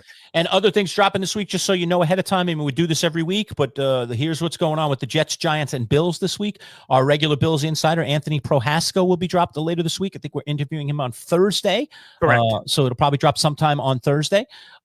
We have Randy Lang stepping in this week. As we mentioned, Jake Asman is out of town, so we're going to do Randy Lang this week on Jets. He's like the great historian. He was on with us a number of weeks ago. He's fantastic. That's going to be late in the week as Yeah, well. it should be on And Ed Friday. Valentine is Yes. working around his schedule as well, and we'll be back. He's our normal Giants contributor. He will be joining us at some point later this week as well. So everybody has crazy busy schedules this week because this is cuts week, Naturally. and you have the waiver wire, and so a lot of these folks are writing pieces or sending out their own broadcasts, but they always do a great job of trying to work us in one way or the other. And so we love to go inside those teams and really get around people who literally cover them day in and day out. We certainly pay a lot of attention too, but it's nice to really go inside and talk with people who are at the practices, who are at the games, who are in the locker room to give us some insight. And so we try to do that with as many of our insider guests as we can. So that's all coming up later this week. Is there anything else I'm missing? Yeah, just one more, and you may have said it, I might have missed it. Joe Bartle just officially confirmed to me that he will not be available for a spot. He'll be flying in around noon, so we will work around Joe. He's our fantasy football expert from rotowire.com. He will join us at some point Friday, and it sounds like he will be good to do something live from our event. So stay tuned for that one. That will not be in our normal time slot on Friday. But the good news is, like I said, we're speaking with Randy Lang on Friday, so that should be some content for Friday morning until you get to the fantasy football stuff a little bit later that afternoon. All right, I got you. So, yeah, we'll see. You and I got to work it out, Boy Green, but just to talk out loud here in front of everybody, we'll probably try to do Bartle live from the venue. So we'll see if we can get out to the venue. We have setup and stuff to do, so we're going to already be at the venue early. So we'll have to now get out a half hour earlier than that. But we'll try and have a live conversation with Bartle on Friday, unless there's some way we can't work it out. And if we can't, then we'll put it out in recorded fashion. But I think you can look forward to us trying to get something in Friday afternoon live with Joe, as long as Joe's willing to work with us a little bit and we can get to the same place at the same time. But I think we could just do it literally in the same space, and we'll just bust it out there. So we will get you Bartle on Friday one way or the other, but we'll see how we do it. Yeah, and don't forget, fantasy draft. Philly Noodles is in that fantasy draft tonight, so good luck to Philly. The last the Quad Cities League. Created the Quad. Yeah, before we do our Champs League draft on Friday, as we've been promoting all show, but our last online draft, at least associated to the radio show, I will have some Boy Green leagues over Labor Day weekend, which you guys will all get to see, but specifically for our radio digital product, tonight is the last one. So Philly says he's staying, he's going to be in, and that's going to be awesome. So I can't wait. Yeah, and one more time, if you want to pop up your email, Boy Green, last chance. We'll make a decision about this shortly, but there is an opening in our Triple C League. Again, if you already have a team, don't apply. But if you are not in any of our fantasy leagues and you love fantasy football and you're going to participate at a high level, take care of your team every single week right till the end of the season, there's no cash. It costs nothing. You can join one of our leagues right now. Somebody dropped out yesterday, literally. The team has been drafted already. Boy Green and I have vetted the team. It's a pretty solid team. Yeah, so you're not going to be drafting some really, really inferior team to get things going. And of course, you can make trades and make the roster what you want it to be. But it's a great way to get into one of our leagues. And again, if you finish in the top of the Triple C, you'll be in our Chumps League and just one step away from being in our Champs League, where we have the live draft. So again, if you're interested in that, there you go, right below. There's Paul's email address, paul.a.esden.jr@gmail.com, and let him know you're interested. And we will pick somebody, hopefully, out of that crew shortly and put you in charge of that team. You'll become that team's general manager, and you can start making moves and doing everything that you want to do to get ready for fantasy season, which starts, what's the date of the first game? I should know. I know Thursday, September 4th. September 4th. Okay, right after Cowboys Eagles. All right, here we go. Oh, right. Cowboys Eagles. Yeah, it's a sexy game because two teams I love to hate. I don't know who to root for. Can they both lose? I'll root for them both lose. It's going to be a tie. Yeah, right. Well, if I'm you, Lerch, I probably skip the first 15 minutes, which is ring ceremony and Saquon Barkley, banner dropping. That part you may want to avoid, like the Black Plague. Let's schedule an interview right then. That's perfect. Although the Micah Parsons drama, I'm sure, will be delectable if you see him on the sideline with a baseball cap on instead of playing in the game. So, yes, everybody, again, we have at least one spot available. And we will see if more pop up. But again, my email is right there. If you have any interest, if you've never played fantasy football before, or you have played fantasy football before, now is the perfect time to do so. These spots don't open up often. So if you want in, it's our Triple C League. If you want in, please reach out to me and say, whoa, Paul, what's it all about? Something like that. Put in the subject line fantasy football, and I will get back to you as soon as possible. So folks, reach out if you have interest. Again, paul.a.esden.jr@gmail.com. All right. So again, back live with you on Wednesday at 11. Enjoy the content that we're dropping in the meantime. All you Syracuse fans, again, some more content coming out at 2:00 today. So you want to stay tuned for that. And we will drop it in our Inside Syracuse playlist as well. So you can grab it there and see what else we've been up to on the SU front. All right. And we will talk to you again live on Wednesday. Thanks again to our friends at Smoky Bones for sponsoring today's broadcast. And don't forget to service all of our sponsors that you see right above me as our broadcast is going on. If you live in the central New York area, feel free to do that and support those people who support us and keep us on the air. All right. We will see you on Wednesday, everybody. Peace out. Take care.